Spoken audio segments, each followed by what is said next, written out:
ಬೆಳಗಾವಿ ಅಧಿವೇಶನದಲ್ಲಿ ಎರಡೂ ಸದನದಲ್ಲಿ ಒಳ ಮೀಸಲಾತಿಗೆ ಸಂಬಂಧಪಟ್ಟಂಥ ಬಿಲ್ಲನ್ನು ವಿರೋಧ ಪಕ್ಷದವರು ಬಿಜೆಪಿ ಮತ್ತು ದಳ ಮತ್ತು ಎಲ್ಲ ಕೆಲವರು ಅವಿರೋಧವಾಗಿ ತೀರ್ಮಾನ ಮಾಡಿ ಅದನ್ನು ಸಮ್ಮತಿ ಕೊಟ್ಟು ಬಿಲ್ಲನ್ನು ಪಾಸ್ ಆಯಿತು. ಅದೇ ರೀತಿ ವಿಧಾನ ಪರಿಷತ್ತಿನಲ್ಲಿ ಸಹ ಅವಿರೋಧವಾಗಿ ಬಿಜೆಪಿ ದಳ ಮತ್ತು ಕಾಂಗ್ರೆಸ್ ಒಟ್ಟಿಗೆ ಸೇರಿ ಅವಿರೋಧವಾಗಿ ಆ ಬಿಲ್ಲನ್ನು ಅನುಮತಿ ಆಯಿತು, ಪಾಸ್ ಆಯಿತು. ಈ ಬಿಲ್ಲನ್ನು ಕಾನೂನುಬದ್ಧವಾಗಿ ರಾಜ್ಯಪಾಲರಿಗೆ ಕಳಿಸುವಂಥ ಕೆಲಸ ನಮ್ಮ ಸರ್ಕಾರದಿಂದ ಚೀಫ್ ಸೆಕ್ರೆಟರಿ ಅವರು ಕಳಿಸಿದ್ದಾರೆ. ಸ್ವಲ್ಪ ಕ್ಲಾರಿಫಿಕೇಶನ್ ಕೇಳಿದ್ವಿ. ಆ ಕ್ಲಾರಿಫಿಕೇಶನ್ ಕೂಡ ಒಂದು ವಾರದ ಹಿಂದೆಯೇ ಸರ್ಕಾರ ಮುಖ್ಯ ಕಾರ್ಯದರ್ಶಿಗಳ ಮುಖಾಂತರ ಕೊಟ್ಟಾಯಿತು.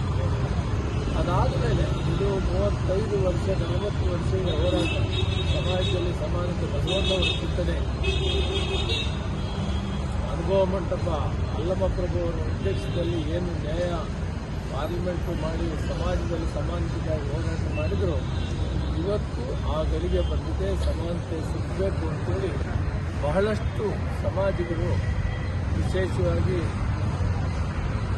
ದಲಿತ ಸಂಘರ್ಷ ಸಮಿತಿಗಳು, ಮಾದಿಗ ಹೋರಾಟ, ಮಾದಿಗ ಮೀಸಲಾತಿ ಹೋರಾಟ ಸಮಿತಿಗಳು ಹೋರಾಟ ಮಾಡಿ ಅದರ ಫಲವಾಗಿ ಇವತ್ತು ಸರ್ವೋಚ್ಚ ನ್ಯಾಯಾಲಯ ಒಂದು ತೀರ್ಮಾನ, ಸಮಾಜದಲ್ಲಿ ಸಮಾನತೆಯನ್ನು ಹಂಚಿಕೊಳ್ಬೇಕು. 101 ಜಾತಿಗಳಿವೆ ಎಸ್ಸಿಯಲ್ಲಿ, ಅವರೆಲ್ಲರೂ ಕೂಡ ಅವರ ಜನಸಂಖ್ಯೆ ಆಧಾರದ ಮೇಲೆ ಇದನ್ನು ಹಂಚಿಕೊಳ್ಬೇಕು ಅನ್ನೋದನ್ನು ಸರ್ವೋಚ್ಚ ನ್ಯಾಯಾಲಯ ತೀರ್ಮಾನ ಕೊಟ್ಟಂಥ ಕಾಲದಲ್ಲಿ ನಮ್ಮ ಸರ್ಕಾರ, ಮಾನ್ಯ ಮುಖ್ಯಮಂತ್ರಿಗಳು, ಉಪಮುಖ್ಯಮಂತ್ರಿ ಮತ್ತು ಎಲ್ಲ ಸಚಿವ ಸಂಪುಟ ಸದಸ್ಯರು ಅವಿರೋಧವಾಗಿ ಇದನ್ನು ತೀರ್ಮಾನ ಕ್ಯಾಬಿನೆಟ್ ಡಿಸಿಷನ್ ಆದಮೇಲೆ ನಾವು ಅಸೆಂಬ್ಲಿಯಲ್ಲಿ ಕೂಡ ಎಲ್ಲ ಪಕ್ಷಗಳು ಸೇರಿ ಅವಿರೋಧವಾಗಿ ತೀರ್ಮಾನ, ಅಸೆಂಬ್ಲಿ ಮತ್ತು ವಿಧಾನ ಪರಿಷತ್ತಲ್ಲಿ ಆ ಬಿಲ್ಲನ್ನು ನಾವು ಕಾನೂನುಬದ್ಧವಾಗಿ ಬಿಲ್ ಪಾಸ್ ಆದಮೇಲೆ ಅದರ ಒಟ್ಟಾರೆ ಸೈನ್ ಮಾಡಿದ್ರು, ಫೈನಲ್ ಆಗಿ ಗವರ್ನರ್ ಅವರು ಮಾಡಿದ್ರು.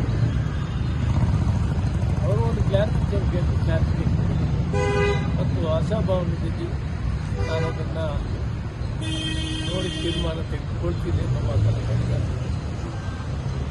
ನಮಗೆ ಆಶಾಭಾವನೆಯಲ್ಲಿ ಅದು ಅವರು ಅದನ್ನು ಅನುಮತಿ ಮಾಡ್ತಾರೆ, ಅದನ್ನು ಅವರು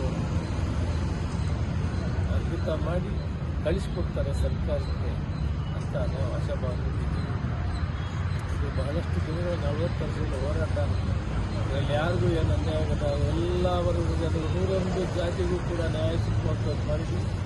ಜೊತೆಗೆ ಒಂದು ಪರ್ಮನೆಂಟ್ ಕಮಿಷನ್ ಮಾಡಿ, ಯಾವುದಾದ್ರೂ 101 ಜಾತಿಯಲ್ಲಿ ನ್ಯಾಯ ಇಲ್ಲ ಅಥವಾ ನಮ್ಮ ಜನಸಂಖ್ಯೆ ಆಧಾರದ ಮೇಲೆ ಸಿಕ್ಕಿಲ್ಲ ಅಂದರೆ ಆ ಪರ್ಮನೆಂಟ್ ಕಮಿಷನ್ ಏನಿದೆ, SC ಕಮಿಷನ್, ಅದರ ಮುಖಾಂತರ ಮತ್ತೆ ಅವರ ಸಮುದಾಯ ಏನಿದೆ ಅನ್ನೋದನ್ನು ಸರ್ವೆ ಮಾಡಿಸಿ ಆ ಜನಸಂಖ್ಯೆ ಆಧಾರದ ಮೇಲೆ ಅವರು ಕೂಡ ಅವಕಾಶ ಇರುವಂಥ ವ್ಯವಸ್ಥೆ ಮಾಡಿಕೊಂಡಿದ್ವಿ.